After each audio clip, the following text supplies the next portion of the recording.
Principle number 1, don't overrate your technical competence while underrate in your character.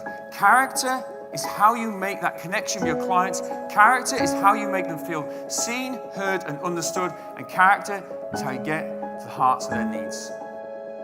I do not stand on this stage like I am any sort of expert. I have failed at catastrophic, life-changing, life-altering circumstances leading soldiers in combat.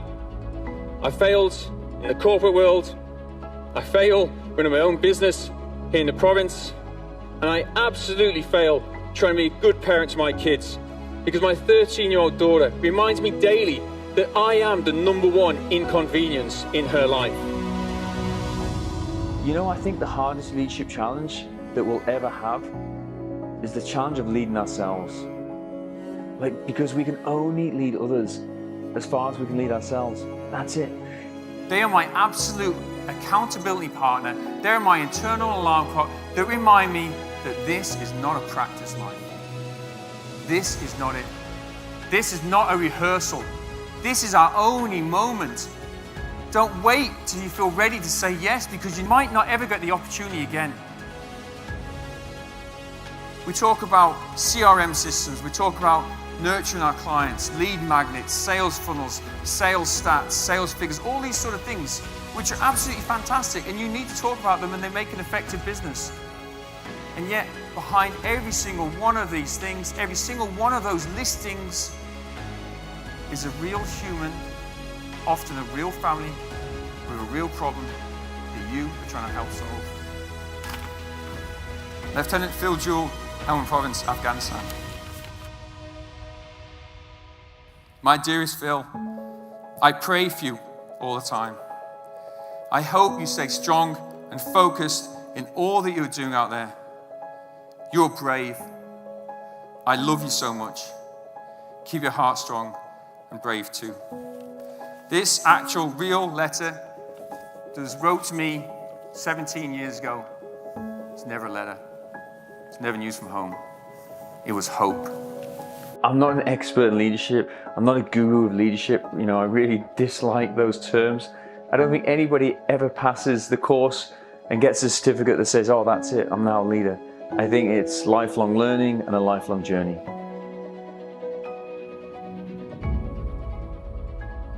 We absolutely overload and fill our organizations with these administrative corporate policies that are designed to mitigate the risk of the 5% instead of empowering the 95%.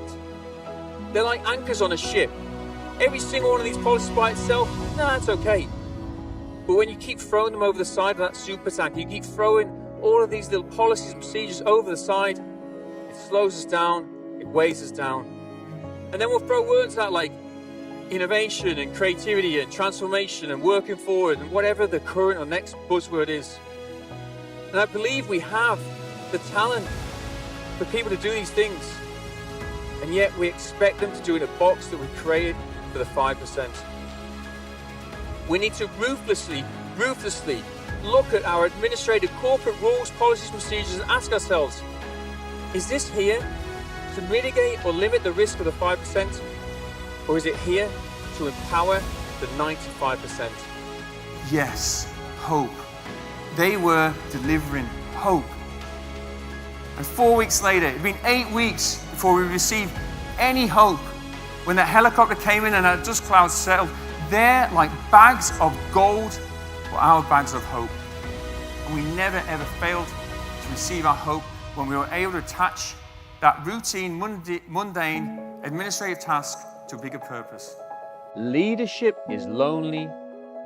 Do not do it alone. You know, I really do believe that leadership is leadership is leadership.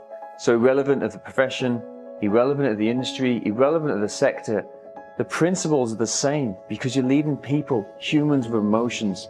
And I honestly believe the messages I share relate and can be applied universally to anyone. We have to make ourselves irrelevant just a little bit more. We have to build teams or partners we can trust who can do that closing for us so we can go on that planned vacation that we're supposed to go on. To make it sustainable, so you can build a business which actually lasts, so you can build a legacy, we have to strive to make ourselves irrelevant just a little bit more.